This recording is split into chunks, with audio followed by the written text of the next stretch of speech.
Actually free the beautiful warrior. Son on this ocean in Yoruba. Actually free the beautiful warrior. Yoruba. Actually free the beautiful warrior. Son on this ocean in Yoruba. Actually free the beautiful warrior. Son on this ocean in Yoruba. Actually free the beautiful warrior. Son on this ocean. Flowers come from the garden, mountains for Africa's heart is. I get this out because that's where the heart lives, and no doubt where the heart is.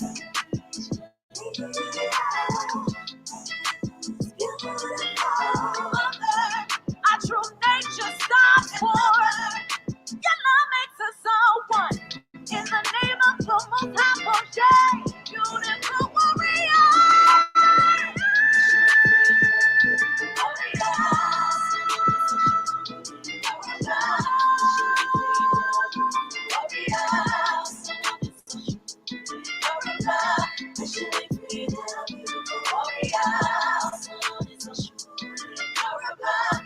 Children with freedom, yet they don't believe in love. They just need to see it. Presence is the teacher. Their presence is your feature. Symboling to your region. And now I'm on the freedom. When we speak up, it's your freedom. Warrior.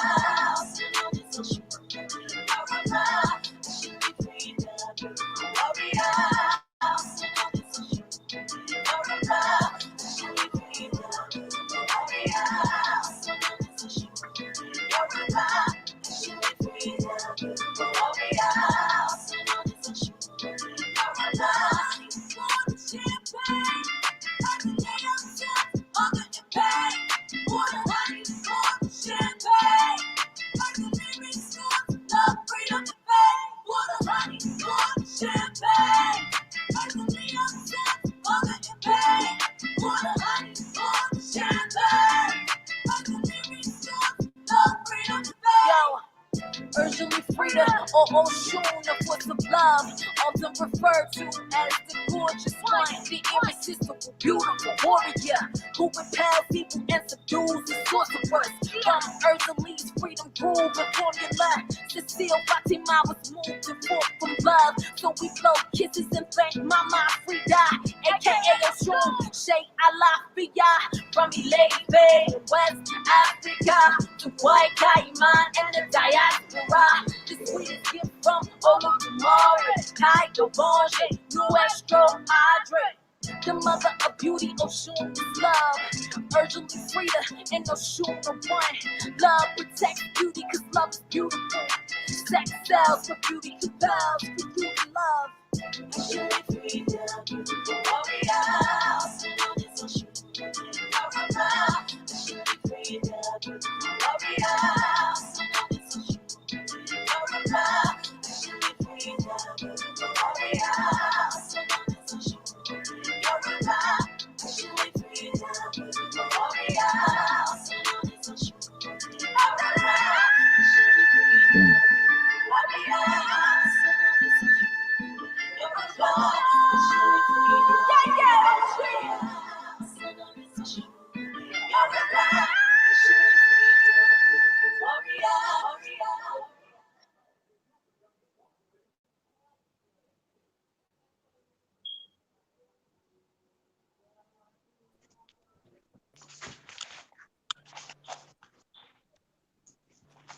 Wow.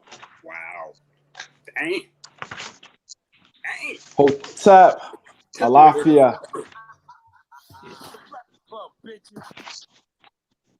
All right, let's do that again. You want me to do the honors? Go ahead, Oba. Okay. Abibifahoodie, Abibitumi, Hotep, Alafia, Shalom, Assalamu alaikum, race first, free the land, and all black laws for all black people. Good morning, brothers and sisters, and first-time listeners, as well as first-time viewers. On YouTube, welcome to another edition of the Sonic and Ngoma on Due to Knowledge Radio. We are happy and blessed to be with you once again. We are your host, Oláyínká, Khamuo Heru, and Brother Farugh Maat. We are a unified body of concerned peoples, visual artists, musicians, business owners, researchers, truth seekers, teachers, and healers. Our goal is to create dialogue surrounding music, culture, and politics as it relates to African peoples, sovereignty, autonomy, and economic empowerment. Here represented is the Urban Shamans Productions, the African Independence Day Organizing Committee, and Maat Incorporated. Before we jump into today's topic with our guest, we want to let you know that part of the Sonic and Ngoma radio broadcast is brought to you by Urban Shamans Productions, the African Independence Day Organizing Committee, Maat Incorporated, Heru Custodial Maintenance and Home Renewal Services, Temple of the Black Messiah, and of course, Due the Knowledge Radio. With that, Grand Risings, good morning. How's everybody? Good to see you all. Hey. What's going on, brothers? All right. Sisters? Great for that opening, man. I'm feeling great. Oh, yeah. Oh, yeah. Yes. Let's Video go. Let's bring it. Man, that video was powerful. Yeah. I mean, I definitely just had an emotional moment. Beautiful warrior.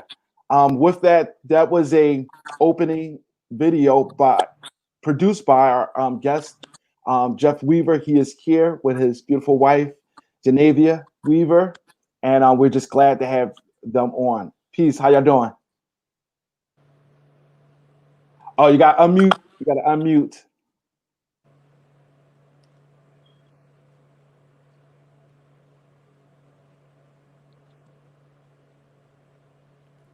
Gotta love the production, man. Oh, yeah. There we go. There we go. Okay. Peace, peace. Grand risings, glorious risings. Yes, I go I share. Yes. Good to hear. Wow, that was a wonderful one. Yeah, man, that video is so powerful. That is a very powerful video. So once again, we're here with our guest, educator, organizer, Jegna, author, songwriter, music producer, priest and priestess, just to name a few. But with these two represented in our community, we're so glad to have y'all here with us.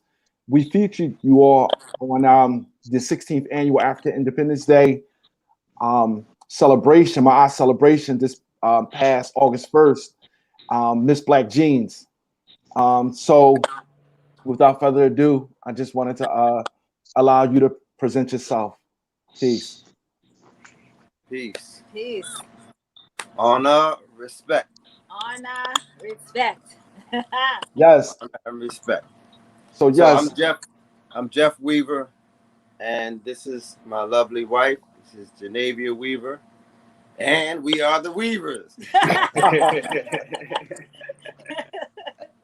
Well, I can start off by telling our audience, I've known Jeff for years as a drummer in the community, and I've met Jenavia one year. I'm sure we met before, but I have to tell a story.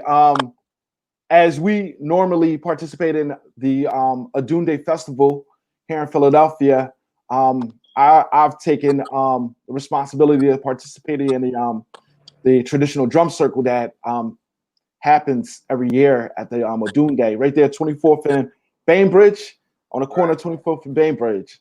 And I know I've been involved with that for at least 16 years straight, since my son was 1 year old. And this particular year, as every other year, but this particular year, there were a group of sisters who joined the drum circle. As every year, sisters come and dance.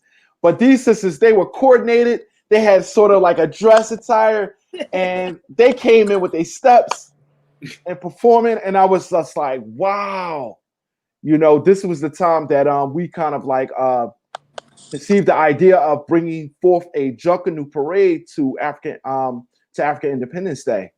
So in my mind, I was like, this is the link. This is the piece that we've been looking for, and that was Jenavia and the sisters who came through. you know, they came with a very powerful presence. And, you know, from there, you know, we exchanged contact information, and, you know, they have been involved with the African Independence Day, Junkanoo Parade, just a facet of their involvement. And we've been involved with here in Philadelphia in our community, participating with the Miss Black Jeans within the African Independence Day. Yes, absolutely. Yeah. Absolutely. We become family with you all, and we just feel the love, and the love is mirrored with the respect and mirrored with the work, because we can love each other up and not work. So you all put your money where your mouths are, you put your sweat where your allegiance is with our people. So we feel it, and we continuously give you all respect and love, and do whatever we need to do to push this agenda forward. You know, so first of all, we want to thank you all for inviting us, because, you know, you have a large following. You could invite millions of other people, but you decided to reach out to us. And again, we will always say yes. That's who we are. We are servants to the people. So thank you again, you know, Brother Khamuo, Brother Farugh, Brother Oba, and the entire African Independence Day Committee family. So thank you all. I mean, y'all definitely I don't know how part you of all want us to jump in there, because we have a lot of things under our umbrella, but maybe we do have a lot of things under our umbrella. And you know I can talk, so I'm Listen, waiting to see if you got questions, because how about we start off with that video? That video. Yeah, that will do it. Yeah. All right. So I had been writing songs, right, since like the mid 90s, right? I was teaching it at like Overbrook High in like 95, 96. And so I started writing then, because a lot of the students, they would, you know, in the lunchroom, they would be writing rhymes in my classroom so that they can battle at lunchtime. And I recognized early, like, you know, and I remember asking one kid, he had my big dictionary. I said, what are you doing? That's not my assignment. And he's like, you know, he said, I got to get some new words for my rap battle at lunchtime. So I was like, wow, well, if he's that motivated to find, you know, new vocabulary words to rap, then, you know, maybe there's something to this rap thing. And that's when I started writing music, right? And so that was like in the mid 90s.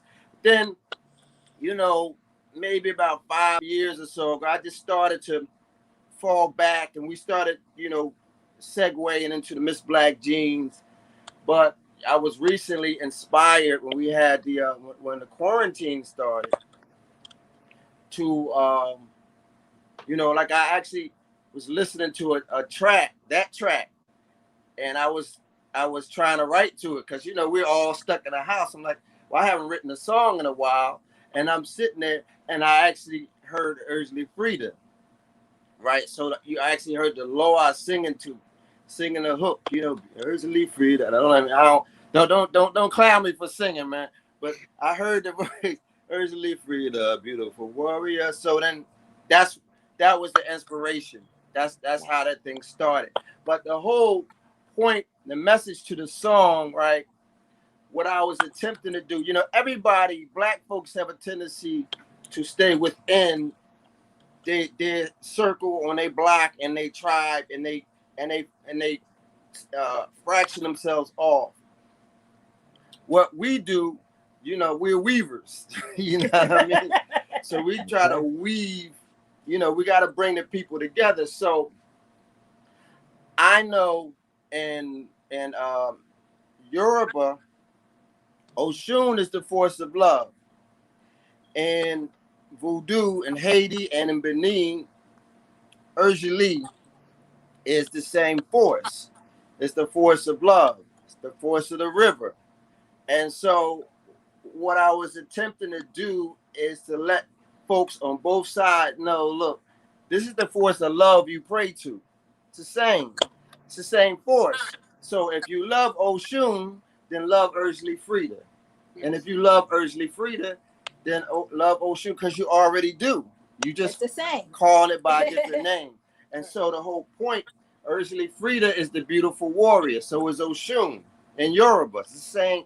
So, and that's just how the hook came to me. It's the same force, because love is what brings unity. You know, everybody is always saying, you know, we black folks need to come together. We need to unify. Love is what unifies. So if you don't have love for the next brother or sister, that unity is not going to happen. And so why not take the force of love and traditional culture and show that same river that flows through Yoruba, flows through Haiti. It's the same river. It's the river of love. It's the same force. So let's start there and build a bridge. And we're not trying to meld, you know, we're not doing this American melting pot thing. We want to maintain an authenticity and a distinction, because each of these cultures are beautiful within themselves. And you want to maintain the beauty each one has, but you also want folks to know, look, above and beyond that, it's the same force. Like the culture is the way that we present and the way that we connect, right? Like we connected from our house, you connected from wherever you are, and we connecting with each other. When we connect with the force, Urgely Frida, someone else is connecting with Oshun, but they're connected because it's the same force. And so if we understand that little small thing, then it'll go a long way in terms of unification within the culture. So I'm gonna stop there. And you know, brothers and family that are listening, you know, during the quarantine, one of the blessings was to sit back and reflect. And for those that are always moving and in the work, you need a moment to sit back and reflect. And when the Loas spoke and gave the lyrics, again, you heard my husband, you know, humming the songs. I live with him, so I hear him humming all the time. And that our goddaughter, Janae Leroy, she's actually the muse. She's actually the siren. That's the one who's singing the song. But he wrote the entire, and it's a prayer song. I know later on we're gonna let the lyrics scroll, but realizing that during this time we needed to have us pinpoint. I'm gonna say the powder keg. You know, we use that term love so loosely, but we got to know that love is the greatest weapon. So what that will do is force us to come together on something that is real, despite language, whether we call her Urgely Frida, call that force. Urgely Frida, that force, Oshun, whether we call it by any other name, knowing that power is what we need. So it was a time where we said, this prayer, the people are suffering. People were becoming hopeless. People were, and again, committing mental, spiritual, and physical suicide because they didn't know when this was going to end. So Frida's like, show them that they have what you need. Understand, call me, call on me, and rise up in this. So this was a powder keg. It was a match to light in us during this time because people were just moaning. People were hungry. People were lonely. People felt like they had nothing. And she was like, you have it. Call on me. Pull on me. And it was not just for this quarantine time, but it was beyond. It was a knowledge base to make us focus on what's important. Because we could get lost. I won't say we will. We could get lost in the small things. But going back to something even greater than that, the Haitian Revolution, again, was the first Pan-African revolution that really, for the love of who we are, made us come together, despite language, despite cultural nuances, despite wherever we came from. We came together and merged and said, we've got to come together because we got to get up out of this. And when they stood on that island, Haiti, or Saint Domingue, it was the love and the respect and the power of who we were. I keep saying are, that made us come together. And one, it's the blueprint. So love, not in this fictitious, cartoonish type of way. I'm talking about the power, the word power of love, the power of the force of Urgely, the power of Oshun that demanded that we come together to rise up and won the only revolution that made us free. So if we go back on our power and we pull it. Forget the names. This language thing sometimes hems us up. We got to get out of this. Like, English is not even our first language. You know what I'm saying? So us getting these words and however this stuff migrates, it hems us up. We got to let it go. We got to let it go. We got to challenge ourselves. We walk around. I always have this thing. You know, we wear the t-shirt and we raise the fist and we do the social media. We got to challenge ourselves. Are we really about this unity thing?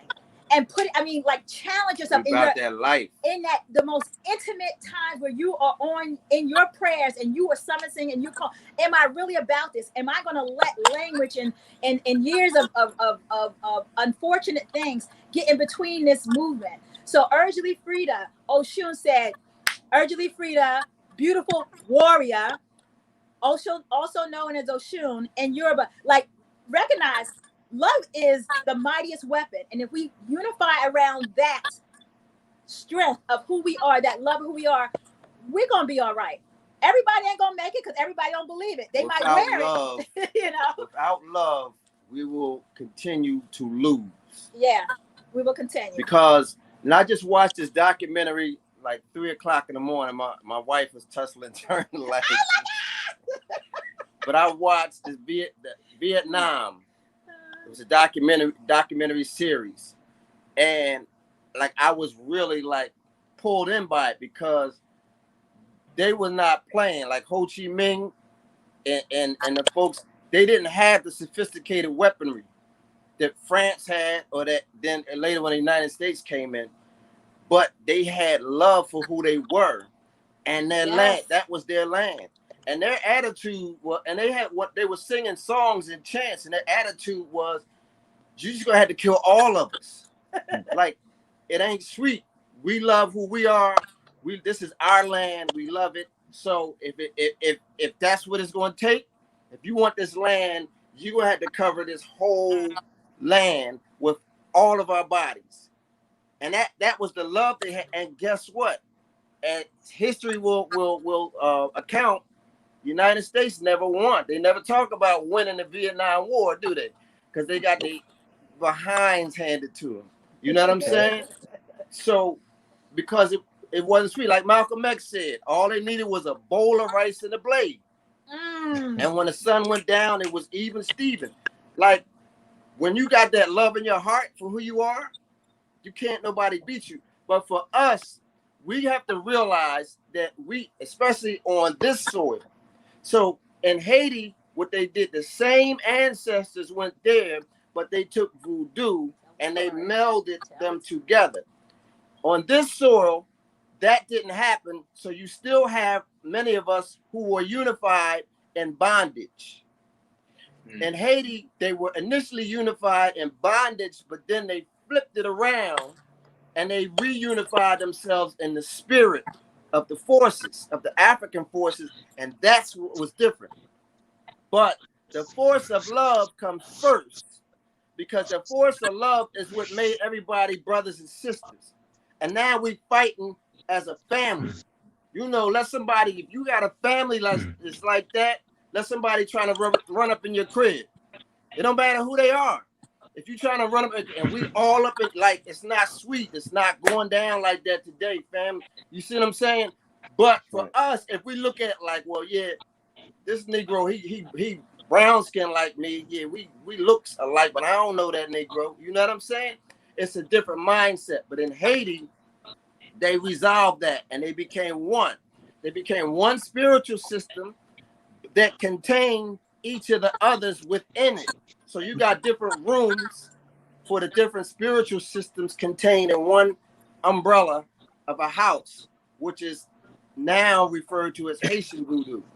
But we got people fail to realize it's called Haitian voodoo, but it didn't become Haiti until after the revolution was won. See what I'm saying? So that wasn't a Haitian revolution. That was a Pan-African revolution that led to the freedom of Saint-Domingue and then the naming of, or renaming, because the island was initially Haiti. So, but when they came, after they won, then it became a free Haiti. So that was the first and only Pan-African. People talk about Pan-Africanism. You didn't get no more Pan-African than that. Yeah. They had them coming from Dahomey. That's that system. They had them come from the Congo. the Nago system from Nigeria. I mean, that's the beauty of it. At least 21 nations from all over the continent, because there was no countries in Africa. There were kingdoms and there was tribes. But all of those kings, they came together because of this ugly system, because there wasn't no trade. You know, there was no there was no transatlantic trade. But this ugly system, they were pushed there. At least 21 nations were accounted for on this piece of land, foreign to all of them. But what they had was power. They knew if I called boom from this land, at the same time you call this one boom from that land, and we do it at the same time at what ceremony? And Bwaikai Iman, okay? Approximately August 14th, 1791. Approximately then, they said, you call all that we have at one time, and we're going to have a ceremony, and we're going to call the powers that we have, and we're going to kick this thing off, and we're never going to look back. And they didn't, and they won. But that was love. What they knew for sure is that they loved who they were, and they were confident all get out. They were confident. They're like, yo, I'm getting ready to call Ogun. I'm getting ready to call Ochun. I'm getting ready to call, and they just calling them at one time. Do you know that's all we got to do? That's all. Call it. We call it, and then be brave enough to accept the responsibility and do it. So there's a lot of conversations that us family gonna have to have offline, because a lot of us, you know, we pray and say we want liberty, but we know that we have some that's gonna be like, wait a minute, liberty might means I have to sacrifice a little bit. I might have to work a little harder. Yes, and you should be built for this, because that's who we are. But again, we know everybody, and I say this openly, everybody ain't made for that. They like wearing the taglines. They like, you know, just walking around saying it, because it becomes they monetize it. But people that are about real change need to shut up and do the work, which there's a lot of brothers and sisters, and I can definitely say the brothers that are around this screen definitely do the work. But do the work, and we're not looking at 5 years from now. We're not looking at 10 years from now. We're not looking at 20. We need our 100 to 200 year plan, and stop planning for the next gas bill.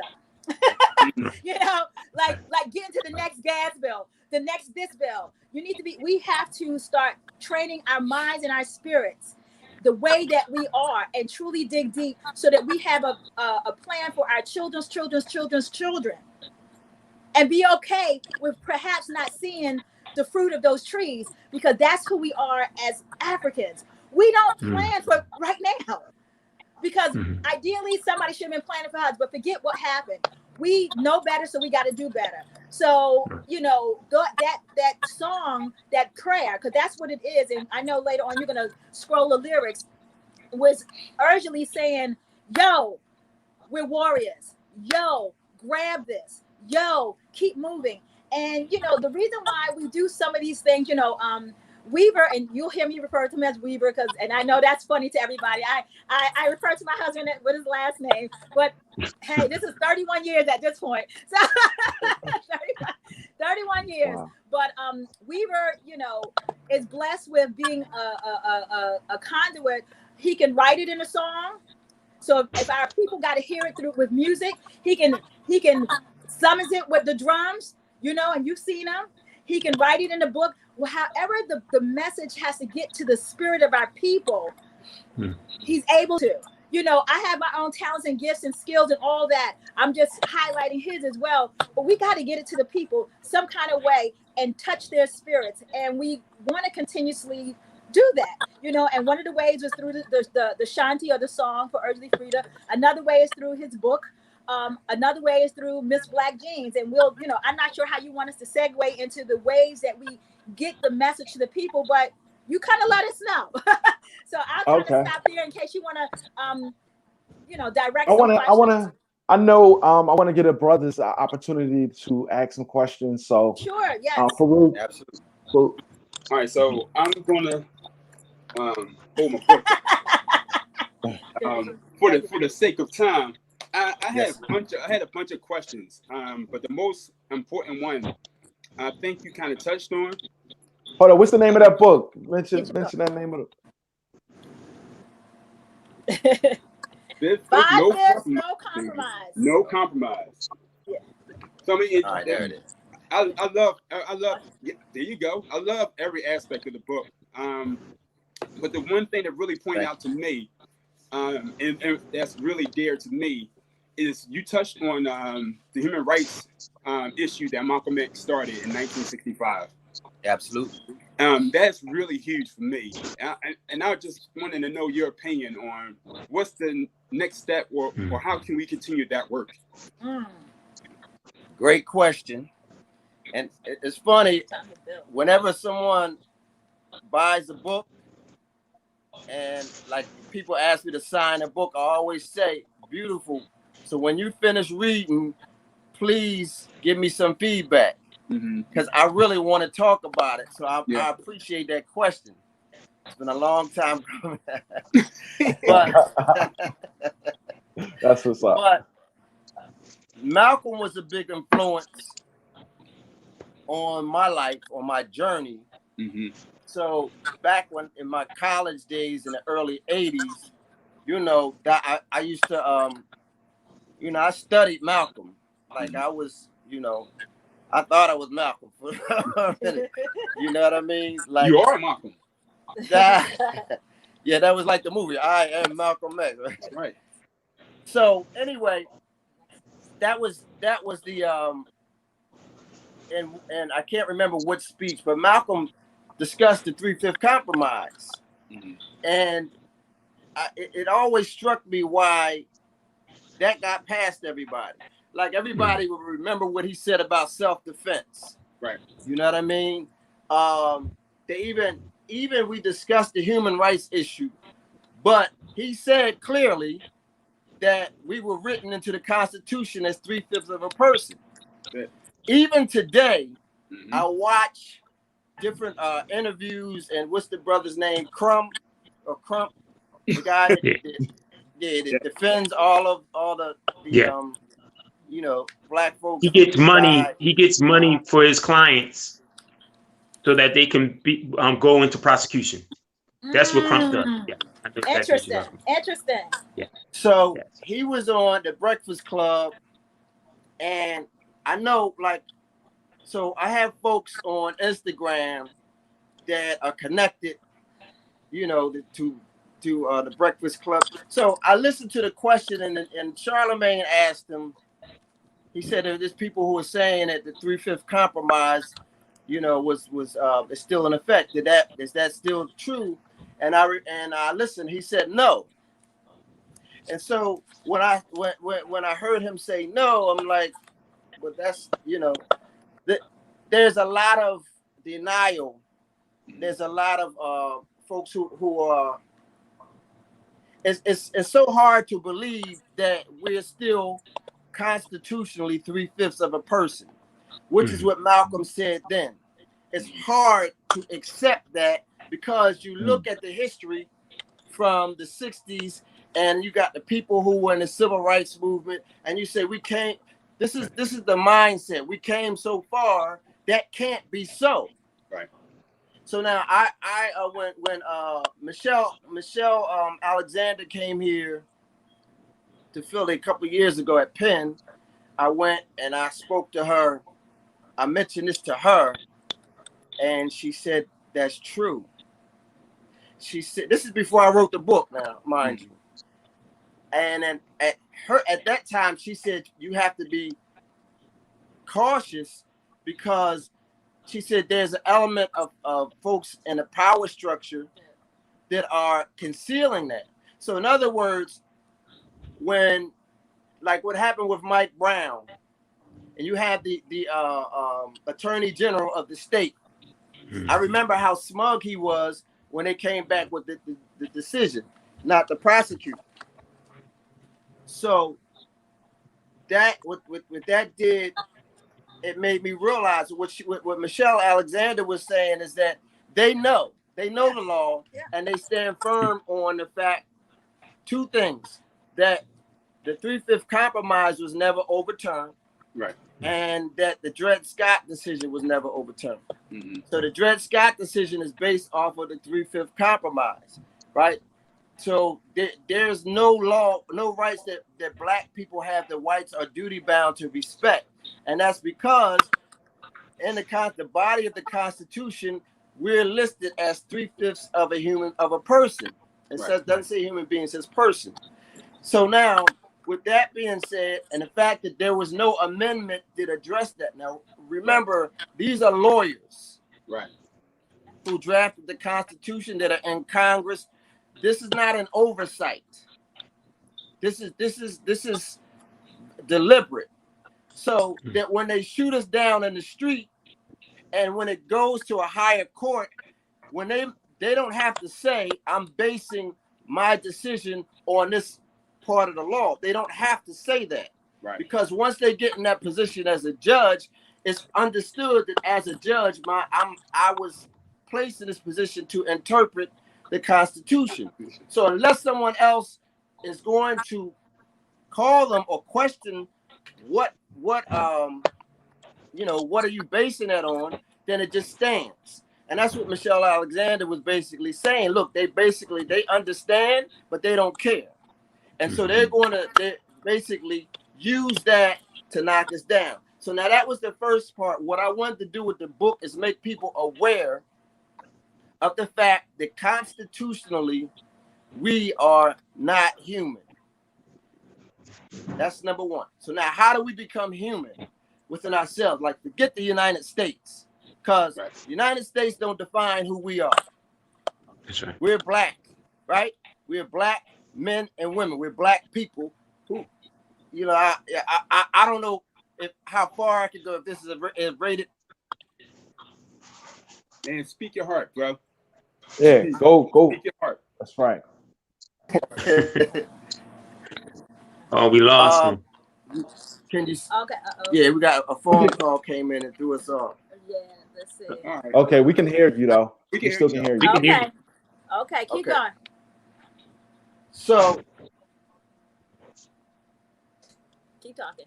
okay. So anyway, constitutionally, we're still 3/5 of a person. And this is understood by those particularly in high courts and high positions of law, Congress and the Supreme. When you reach the Supreme Court level, there's nothing to check them other than the executive branch, which is the president, and the collective Congress. And you're not going to get it from them because they're the ones who are making these laws. Those issues are going to remain problematic. So we can't look for justice through the United States court system. But we need to be aware of the fact that by the governing document of this land, we're 3/5 of a person. So when we speak and when they come to us like the Democrats about us endorsing or voting for somebody, that's an issue. Why would I want to vote for you when you have established us as 3/5 of a person? You're aware, all of these people running for office have gone to law school. They're aware of it. Barack Obama's aware of it. Trump might not be aware. He ain't the brightest, candle. But the point that I'm making is that they know this, but they're playing games and they're in denial.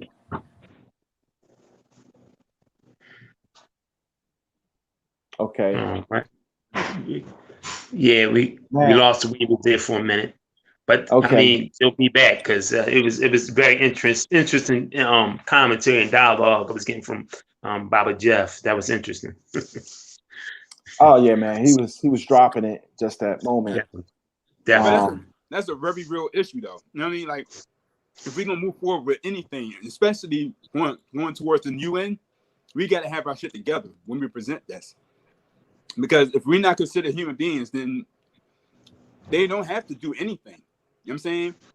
As far as legislation wise. There we go. Yeah, but I think at the same time, do we want them to do? I'll just say this and let Baba Jeff go ahead and do his thing. Do we want them to do anything for us? I think that it comes to a particular point where the most that the UN or which or governing bodies can do for us is really give us what is owed to us as African people here and throughout the diaspora, as far as reparations and things of that nature. If they could do that, that's cool. But other than that, you know, I mean, when we talk about what we want them to do for us, I think that as African people, not just, you know, individualistic individuals, we have to be clear on that. That's very, very, very dangerous in the sense of what we want for them to do for us. We have to be clear on what it is we want them to do, and that we put ourselves in a position to force them to do that. But I'm not going to take any more of your time. Baba Jeff, go right on ahead. No, but that's I agree. That's part of the process. And I appreciate them bars you just spit. I fell out the cipher, and Omar came in and started spitting them flames. I'm good. I can appreciate it. Good. So, but no, I agree with that. Thing is, as men and women, but particularly as men, as the protectors of the people, we have to have dignity. You know, when I started off by saying honor and respect. Honor and respect is how we open. When we speak and in ceremony, honor and respect is what we establish up front. We must have honor, respect, and dignity as Black folk, right? So, that's right. Based off of that, if we're in a society who insists on looking and expressing our worth as beneath human status, then, as I always say, if the respect ain't mutual, then you let the fuck you be mutual. You understand? Right. So, in other words, I'm not begging you to acknowledge or respect me from this point forward, but I'm not gonna let you play games with the people like, well, we're making progress. We ain't making progress. You know what it is.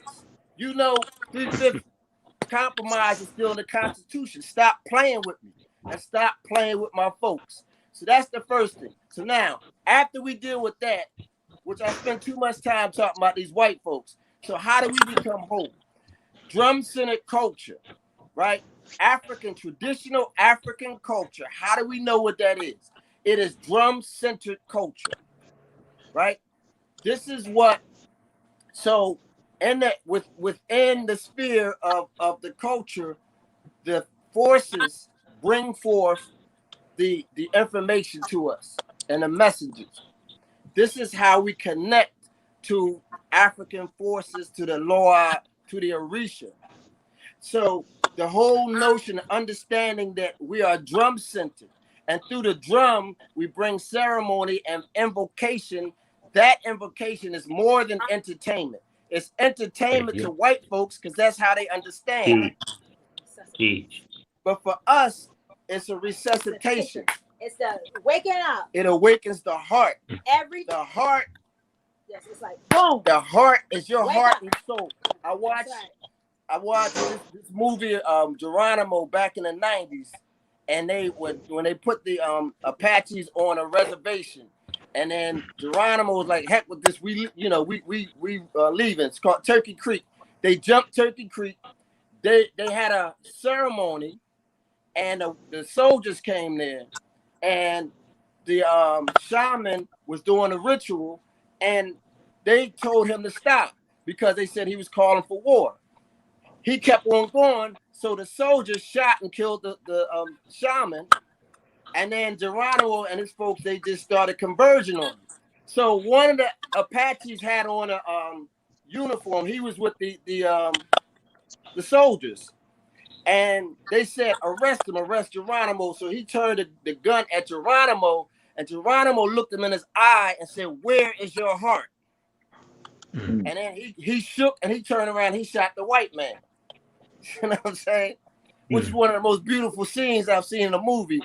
The point I'm making is that he spoke to the heart of one of the Apaches. Even though he had a uniform on, He asked him, like, you really gonna do this? Where's your heart? And he turned around and shot his original enemy. The point I'm making is that we have to choose ourselves first. Just like they did in Vietnam, we got to become one. The first objective is for us to become one. That's your next step. That's right? Next step. So it's through love for being Black and for being African. If we all embrace and love being Black and being African, that's the first thing. So now also the Loa said, teach the children loyalty first. If you preach unity, we understand what that means, but we haven't seen that. But if you teach the children loyalty to being Black, then when they grow up, they will demonstrate what unity is through the loyalty that they have. You understand what I'm saying? But so the book 5/5, you become 5/5 and whole within yourself as a Black man or woman by embracing traditional African drum-centered culture.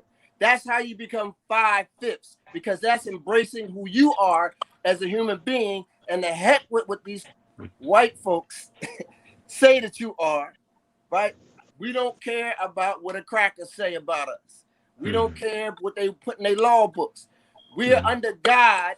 We are the original people, and we proclaim who we are. We define who we are. But you can't do that and reject your culture at the same time. That's living a lie. So you have to embrace the drum-centered culture that we are birthed from. That's who we are. You can't be ashamed of that. You got to wear that proudly and embrace it. That's right. That was done in 1791 and at the ceremony, which led to the 1804 victory. So when that was done, it only needs to be done one time. That was the First World War. Fuck what you heard about this shit and hit World War. That was the First World War. They don't call it that because they got their asses handed to them by Black folks on a tiny little island. But that was the first. Why did I say the First World War? Because there was 21 African nations. They call them tribes, but they were nations on that island, and they fought against 4 major white supremacist powers. And those white empires got their asses handed to them. Right. So it was France, it was United States, it was Great Britain, and Spain. Yeah. They got their asses handed to them. So they won't define that as a world war. They said it's an insurrection. Well, no damn insurrection. You understand what I'm saying? So that was Pan-African. So when we talk about, now let me tell you something else. Because in history, they don't talk about that experience. So in our minds, they narrate it as if, oh, that's for the Haitian people. The fuck is a Haitian person? It's an African person. Haiti was established in 1804. And no disrespect, I'm not saying that to disrespect. I'm saying in the narrative of them, like, what is a Haitian other than an African? Go ahead. Go ahead, please. You feel me? Like, stop playing these damn games. Go ahead. So that was the first example of these are Africans from 21 different nations who came together. So you can't tell me we can't come together. That was Pan-African. That was a Pan-African blueprint for war, and a victorious one. We gotta follow. Now, what's more important is, why did it fail? This is what everybody takes. They spend 2 minutes on the fact that we won, and they go back, well, yeah, but what happened to Haiti? What happened to Haiti is niggas flip. Niggas flip. They set up the general patient was a Creole. So the French appealed to their blood, and the Negroes that were a part of the revolution. Now here's what this should sound familiar in the streets today. So Dessalines was that dude. He was that boy, like we say in Philly. right? He was that boy. He's the one that told, you know, he gave white folks 48 hours to get off this island and be cutting your head off. And he wasn't playing. And then some of them thought he was playing. He wasn't. And their heads remained on the island. He's like, we're gonna be free. Playing with that. Yeah. So they got the other generals who they can compromise and promise that we'll make you king of Haiti. So they systematically undermined it and set up Dessalines, and they killed them. Once they did that, now you got these weak these weak mugs to understand that they're now in position to now France has them. Then now after Dessalines is going, they come back with the weaker ones and say, look, we need reparations. You're going to have to pay us for our loss of property, which is our slaves. And if you don't do that, we're going to come back and wage war. Now, this is after they use these people to set up Dessalines. Because Dessalines was not going for that. You know, he was just like, all right, well, let's have it. Come on back. You know what I mean? This can be the next fight. You know what I mean? This to be a throw in Manila. Let's do it again. But it's gonna be, well, we're gonna fight. We're not gonna cave. But what happened is the caving came after they wiped out Dessalines. It's the same thing as the niggas who set up Malcolm. You know what I'm saying? The niggas who set up Martin Luther King. You can talk about this white man in the fucking hotel all you want, but niggas set him up. Y'all seen a video where the dude said he got the sign and he stepped aside so they can get a clear shot of King? Like, this is what happens with us. So this is the problem with us. It's not that we don't have the power to make ourselves free and independent. Is that we have to work on this niggerdom that we have amongst the Africans here and on the continent. There's a lot of cowardice within amongst the ranks. So part of the reason we do the Miss Black Jeans, there's a, you see the surface of it in the Junkanoo, but the character of the women have to become like the Amina and Dahomey. There's this documentary you should watch. It's called The Kingdom of Dahomey, where they break down how the whites came in, but they also talked about in the Kingdom of Dahomey, the king's military organization were women. And it was some of those women who were captured and ended up on the island of Saint Domingue, who trained Boukman, Dessalines, and Toussaint to be warriors. They were trained by women. So when the women are warriors, they're not producing cowards. Beautiful warriors. Beautiful in the sense I mean,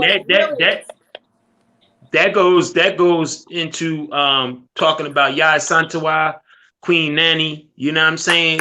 Absolutely. Good. And again, you gotta give the African woman her due, because she is responsible for producing African warrior men as well. So yes, and it's the understanding that it's and again, this is where Western thinking is really a sickness. So when people hear this, they start saying, well, women are the end all be all, and they try to negate the men. That is not African-centered theology or theories. That's not even in our psyches. It is truly side by side. You are 100% warrior. He is 100% warrior. And together we build and sustain our nation. There's no such thing as women are subservient or men have no place. That is actually a Western sick way of thinking. That's cat. We do not think like that. So when we say women are warriors and we're doing it, God darn it, that is what we are to do. That is who we are, with absolutely no negation of the strength and the power of our men. So we've got to get the white supremacist thinking out of our heads and stop flipping that over. That's right. Yes, Absolutely. Thank you, brother. Absolutely. So we when you ask the question, Brother Farugh, what's the next steps? two things clearly. First of all, we are on this land, so we got to get rid of this. We got to address this 3/5 compromise that's in the Constitution, because we're sitting here right now. But that's not for the 5, 10, 20, 50, and 100-year plan. We got to do that now, because this is where we stand. We can't negate that. Moving forward, again, it's a mindset. We've got to do this thing called unity in the real way. I had a conversation with Brother Khamuo the other day. We talk about it, but I'm telling you, it's going to challenge some of the most red, black, and green brothers and sisters that you know. When you're talking about really doing an economic, a spiritual, a lot of our brothers and sisters, they walk around looking the part, and they're running to another spiritual system. Let's just say that. How can you be all of who you can be and not calling who you are? It makes zero sense. It makes zero sense. How can you be all that you can be and you're praying to something that is not of you? It makes no sense. But again, we respect. I gently respect those that have gone through that journey, because us in America have defaulted to Christianity. But gosh darn it, when you know better, you do better. When you find that surge in your spirit that said, "Hey, this ain't it. This ain't it." You go and you run to it and you hold it with all of your heart, because it's going to fill your belly in ways that you don't Come on, Mama Jenavia. Come on. And it's going to give Come on you with it. every weapon that you need, every answer that you've been seeking. So the whole mental illness, we don't have that. It's called Papa Dambala, Obatala. We got works. Come on, Mama. There's no such thing. Loneliness and lack of love, we call urgently free to Oshun. There's no such thing. Family, come on with it. Also known as Oshun. We know how to build family, because we do that divination and we get the right mate, and we call Yemaya, or in the system that we come from is urgently Dantor, and we build a family. We know how to bind it together. And war, we call Ogun. We call Ogun. Okay? We call it from the Nago, the deep system. So we have the answers. We just grab the weapons, okay, and we hold on to them. And when we gotta fight, hey, Shango, we know what to do. You see what I'm saying? There's no aspect of life that our culture does not fill. So the next steps, Brother Farugh, what you said, first of all, we got to deal with this reality right here, because we're living on the land, because some of them gonna stay. And we're gonna have to start helping our brothers and sisters in the continent, because guess what? They wasn't even taught. I had students ask me one time, when they come here, because their educational system is ran by the archdiocese, ran by obviously the French and the British, they don't teach their history. They didn't even understand like how we landed on these shores.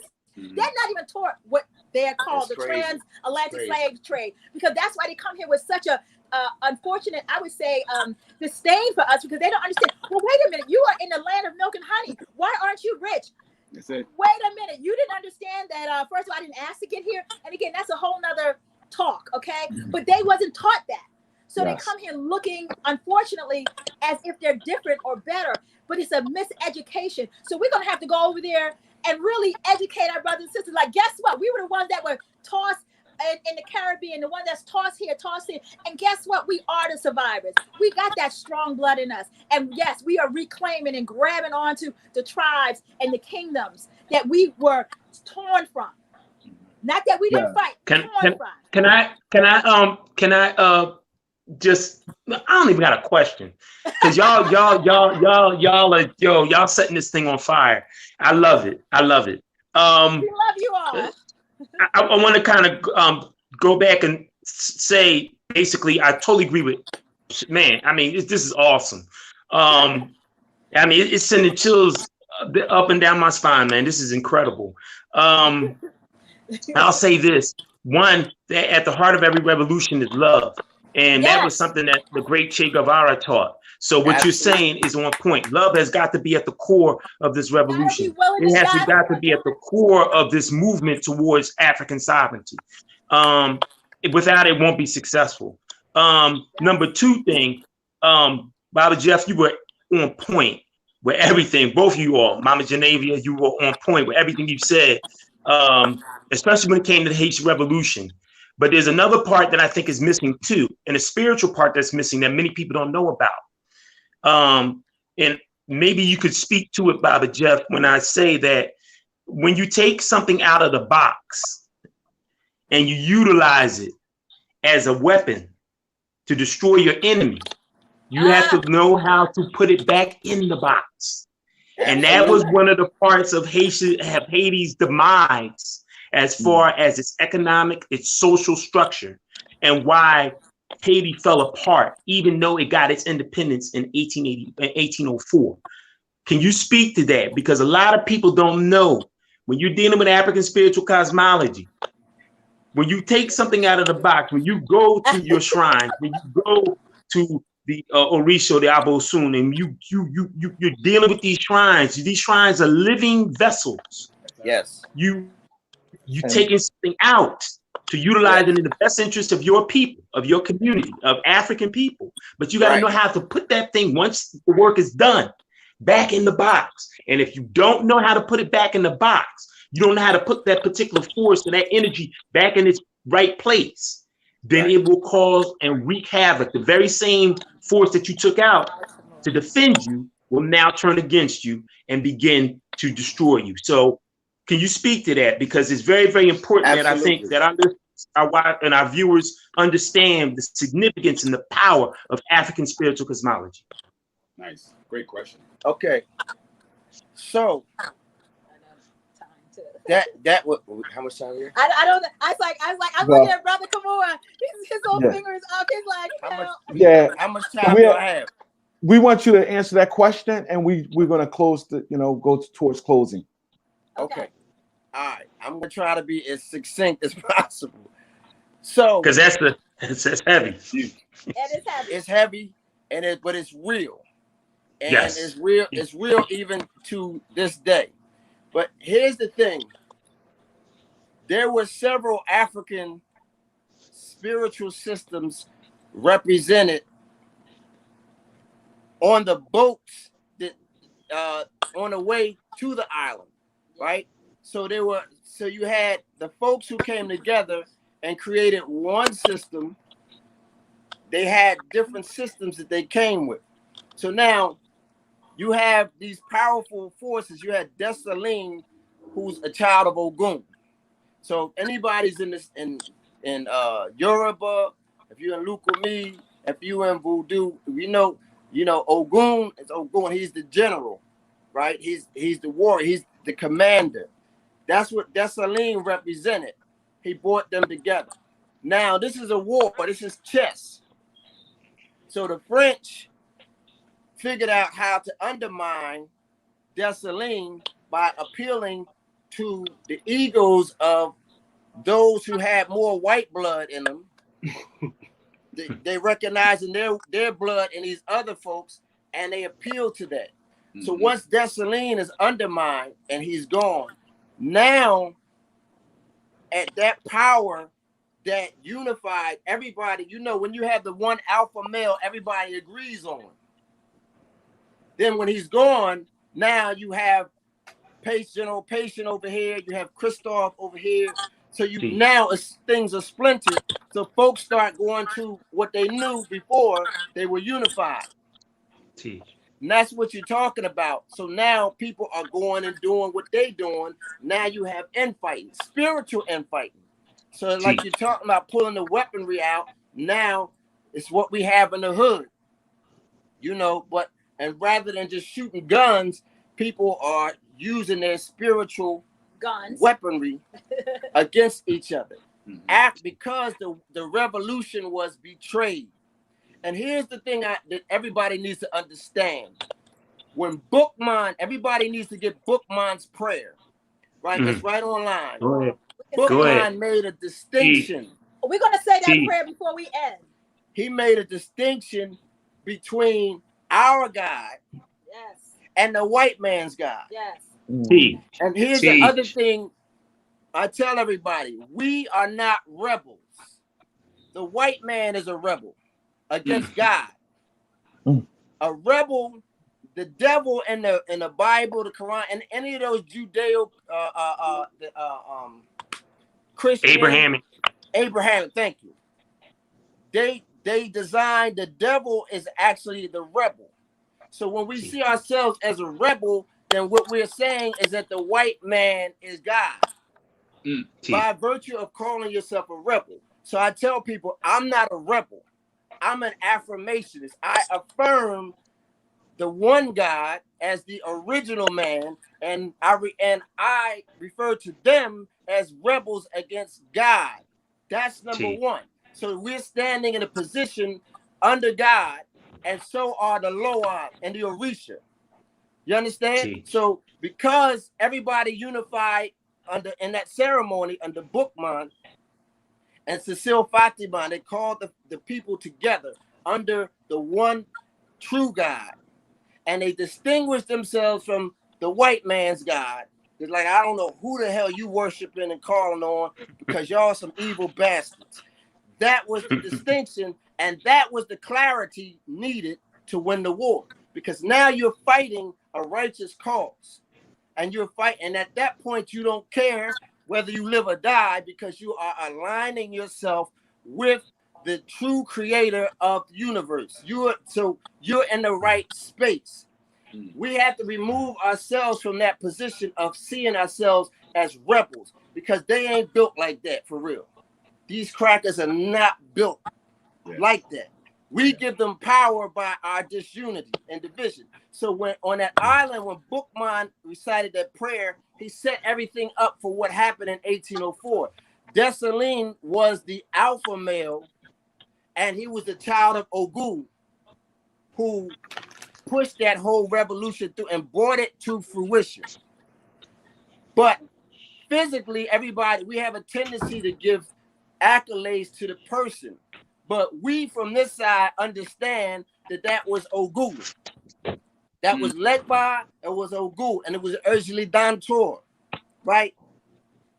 These are the forces that brought the victory through the devout people, the devout black folks, right? So we got to understand the forces are the reason. We realigned and dedicated ourselves in unity to the forces of Africa, and that's the only time we won. And we give respect and honor to the ancestors, but the Orisha and Loa are higher and more powerful than the ancestors. And there's a difference between ancestors and Loa and Orisha.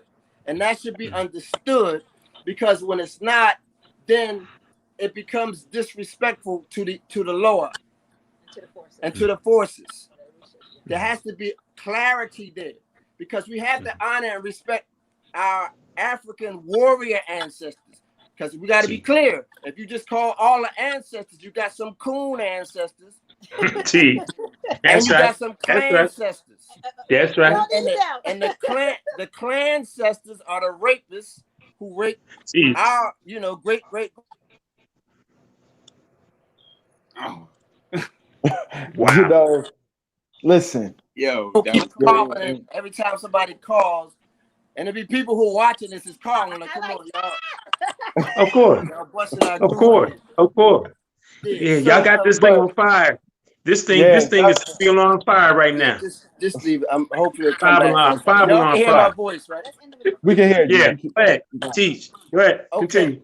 So I'm just gonna finish what I'm saying, and then we're gonna do Bookman's prayer. All right? Yes. So here's the thing. When we rededicated and everybody realigned themselves with the God of black people, like we ain't getting into white people, because y'all praying to somebody else. It ain't the one, because you can't be praying to the same God that birthed us, original people, and be doing what you're doing. So we did that. Distinction was made, that realignment, and then we were all in unity in our homage to the Loa and Orisha, to the African forces, and the forces directed our arms and how we won that victory. And that's what's missing when we tell it historically, because we tell it through European perspective. Wow. Their perspective is to focus on the people. I call and give respect to Ogun and to Legba and to Jilidanto, which is Yemaya, to Maya Louise, which is Oya. We give respect to the forces under the one God. We say Bonje, and in Yoruba is Olodumare, but it's the same God. It's language, and we can't let language divide us.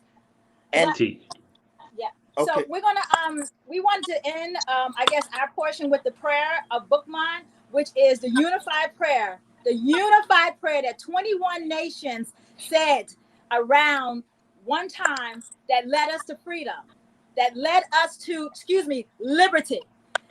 Okay, because that word freedom we got to be careful of, because we don't want nobody to give us anything. Liberty is your God-given right. So we're going to end on this, and then I guess Brother Khamuo, you're going to finish with the video. Yes. And then what we're going to do is we're going to try to get back on the video, but we don't want to disturb what we have now. So the word is more important than our vision. So Bookman's prayer goes like this. The God who created the earth, who created the sun that gives us light. The God who holds up the ocean, who makes the thunder roar. Our God who has ears to hear. You who are hidden in the clouds, who watches us from where we are. You see all that the white has made us suffer. The white man's God asked him to commit crimes, but the God within us wants to do good. Our God, who is so good, so just, he orders us to revenge our wrongs. It's he who will direct our arms and bring us the victory. It's he who will assist us. We all should throw away the image of the white man's God, who is so pitiless. Listen to the voice of liberty that speaks in all of our hearts. I will. That is his prayer. That is the prayer, along with Mambo Cecile Fatima, that they said at White Caiman when we were all unified. Forget the language, the culture. We said we must go forward. That first world war was won by black folks. Fuck what you heard. So we're gonna so Brother Khamuo, I'm not sure how you want to end this out. We're gonna try to get back on right now, but you continue on. Well, we're just going to end with some closing remarks. We want to thank you too for joining us here for another edition of the Sonic and Ngoma Show. Thank you. We love you for your committed effort and dedication to our community and our people.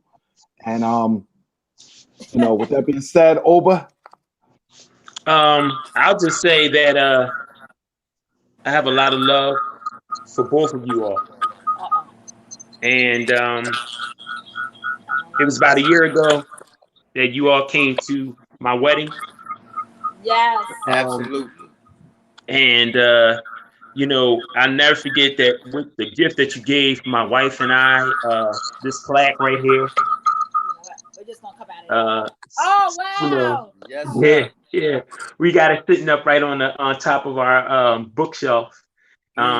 Really remember that day, and I really have a lot of love and respect for both of you immensely. When Khamuo said he wanted you all to be guests on the show, I said, of course. I'm saying, y'all family, and thank you for everything that you've blessed us with, our listening audience, our viewers. Thank you. You all are invited back anytime to Sonic and Ngoma. We love you all and appreciate you all.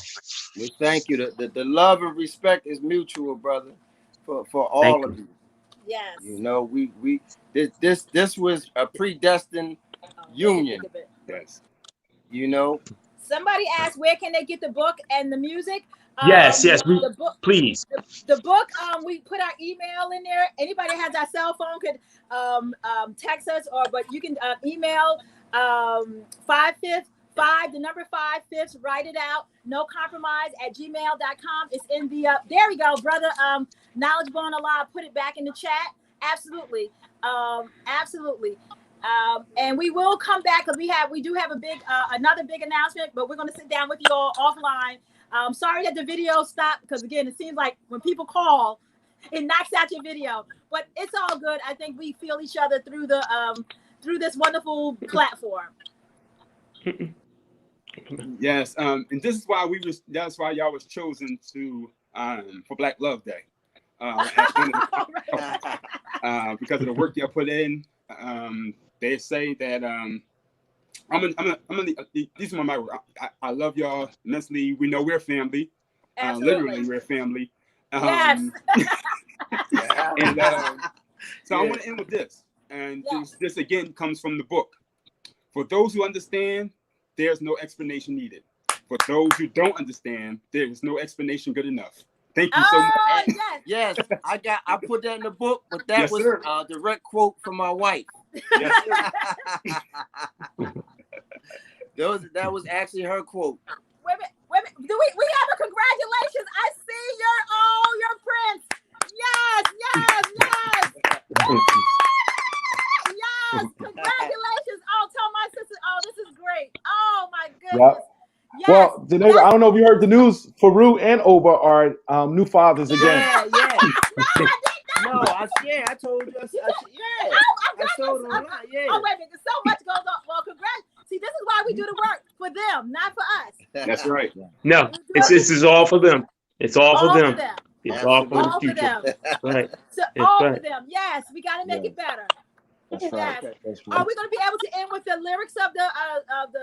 Yes, we will. Yes, we will. We just want to, shout out to all the businesses. I heard that you all are sponsored by all your businesses. We really need to support all the businesses, all the Black businesses. We have a number in our family as well. So please, if you are, and you can purchase the book. My godson has a studio, music recording studio. Speedwriter Studios. And it's 22 South Highland Avenue, and that's in Lansdowne. That's like it's on Lansdowne. It's on Baltimore Avenue, right before Lansdowne Avenue. So, but he has books there, and he has a full functioning studio. Again, and Janae and Steve, and his wife is the one in the video, right? She's the artist. Oh man, yes, so so amazing artist. It's a lot. We have a lot of business, sacred spaces. It's just a lot. So, look at him. Yeah. So with that being said, we want to thank our listening and viewing audience on various different platforms for joining us here. We seen your comments and thank you for participating in this broadcast. You can get in contact with us at AfricanIndependenceDay.org. You can get in contact with us at AfricanIndependenceDay@gmail. African spelled AFRAKAN, Independence Day. You can also meet us on our contact us on our business line 267-251-1544.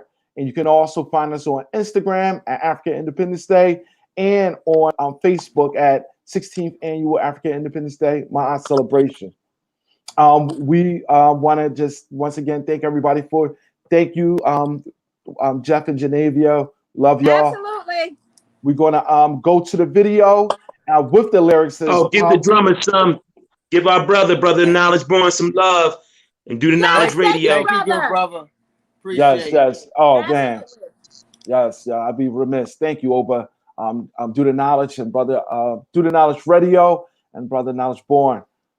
So we're gonna click onto that video right now.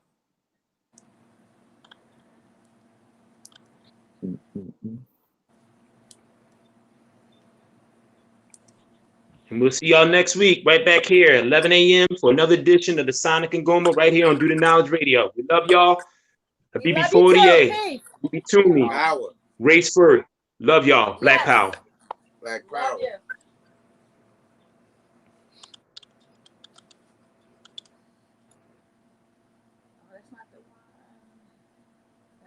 It's not the one. The lyrics.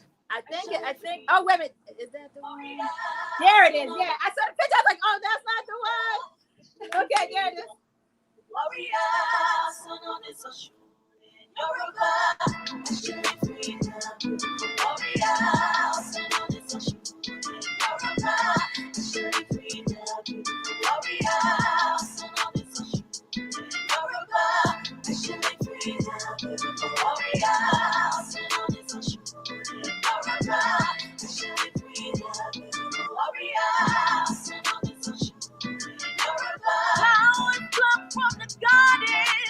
Mountains where Africa's heart is. I get nostalgic with my lips, and no doubt with my is.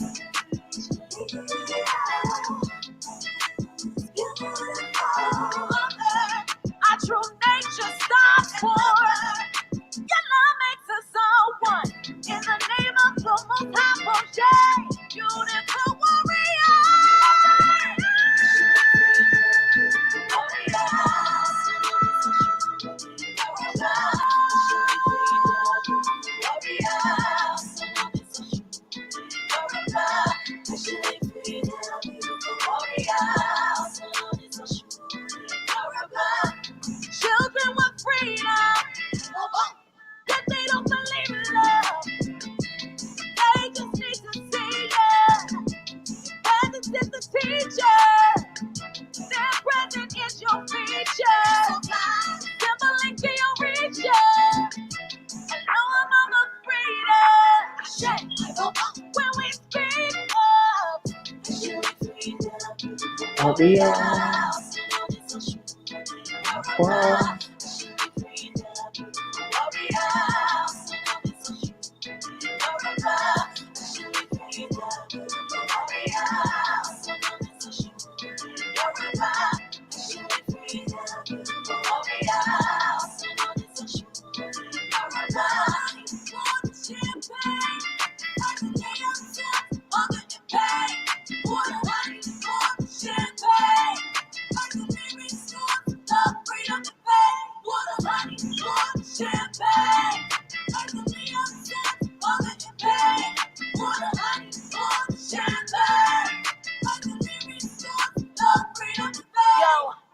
Urgently freedom or Oshun, the force of love, often referred to as the gorgeous one, the irresistible, beautiful warrior who repels people and subdues the sorcerers. From Urgently's freedom groove and formula, Cecile Fatima was moved and forth from love, so we blow kisses and thank Mama Frida, aka Oshun, Sheikh Alafia, from Ilay Bay in West Africa to White Cayman and the diaspora. The sweetest gift from Olodumare, Kai Dobonje, Nuestro Padre.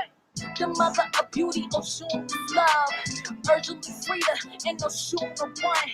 Love protects beauty cause love is beautiful.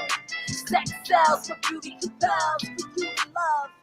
Urgently freedom, beautiful warriors. Urgently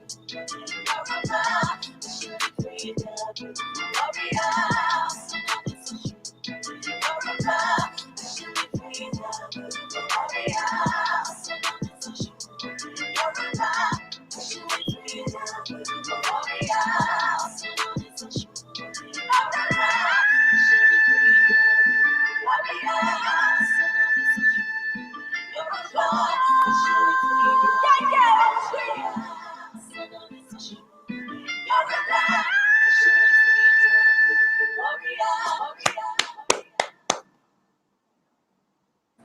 Yay! Wow.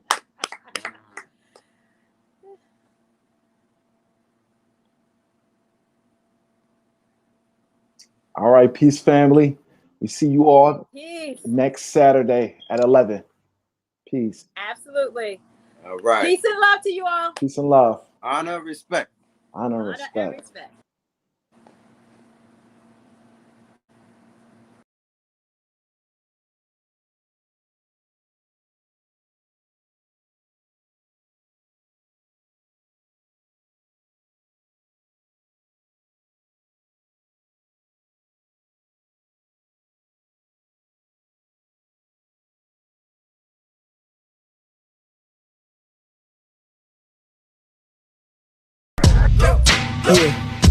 Yeah. Now we gonna tell them. That in front. We tell them like this, yo. I'm an African. I'm a African. I'm an African. I'm a African. Yeah, y'all like that? So no more. This man's mind is open. I'm an African. I'm a African. I'm an African. I'm a. Let's get And back that to motive the is best developed by recognizing the common enemy.